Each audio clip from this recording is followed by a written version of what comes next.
Hello friends, welcome back to another video. ನಿನ್ನೆ night match ಇತ್ತಲ್ಲ, ನೋಡಿದ್ರಾ? R C B versus G T final. ಎಲ್ಲಿ ನೋಡಿದ್ರು R C B T ಶರ್ಟ್ಗಳೇ ಎಲ್ಲ ಟ್ರೋಲ್ ಮಾಡ್ತಿದ್ರಲ್ವಾ ಬೇರೆ ಟೀಮವರು ನಮ್ಮವ್ರನ್ನ. ಗೆಲ್ಲಕ್ಕಾಗಲ್ಲ ಅಂತ ಬ್ಯಾಕ್ ಟು ಬ್ಯಾಕ್ ಫೈನಲ್ಸ್ ಹೊಡೆದವ್ರೆ. ಈ ಟೀಮ್ ಇರೋದು ಸಖತ್ ಕ್ರೇಜಿ ಆಗಿದೆ ಟೀಮ್ ಅಂತೂ. ನೋಡ್ಕೊಳ್ಳಿ ಹೆಂಗೆ. ಈ ಸೀಸನ್ ಮಾತ್ರ ಅಲ್ಲ, ನೆಕ್ಸ್ಟ್ ಸೀಸನ್ನು ಅಷ್ಟೇ ನಮ್ಮವ್ರದ್ದೇ ಮುಂದೆ ಬರ್ತಾರೆ. ಮತ್ತು ಮ್ಯಾಚಲ್ಲಿ ಫಿನಿಷಿಂಗ್ ಟಚ್ಚು ವಿರಾಟ್ ಕೊಹ್ಲಿ 6 ಹೊಡೆದು ಮುಗಿಸ್ಕೊಟ್ರಲ್ವಾ, ಅದು ನೆಕ್ಸ್ಟ್ ಲೆವೆಲ್ ಇರೋದು. ಅಂದರೆ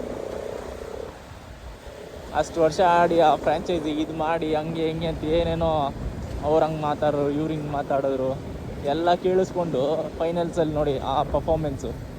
ವಿರಾಟ್ ಕೊಹ್ಲಿನ ಏಟ್ ಮಾಡೋರಿಗೆ ಏನೂ ಹೇಳೋಕ್ಕಾಗಲ್ಲ. ಅವ್ರು ಇಂಡಿಯಾಗೆ ಆಡಿದಾಗೂ ಪಾಕಿಸ್ತಾನ ಮೇಲೂ ಹೊಡೆದವ್ರೆ, ಅವಾಗ ಇದೇ ಥರ ಏಟ್ ಕೊಡ್ತಾಯಿದ್ರ ಅಂತ ಕೇಳ್ಕೊಳ್ಳಿ.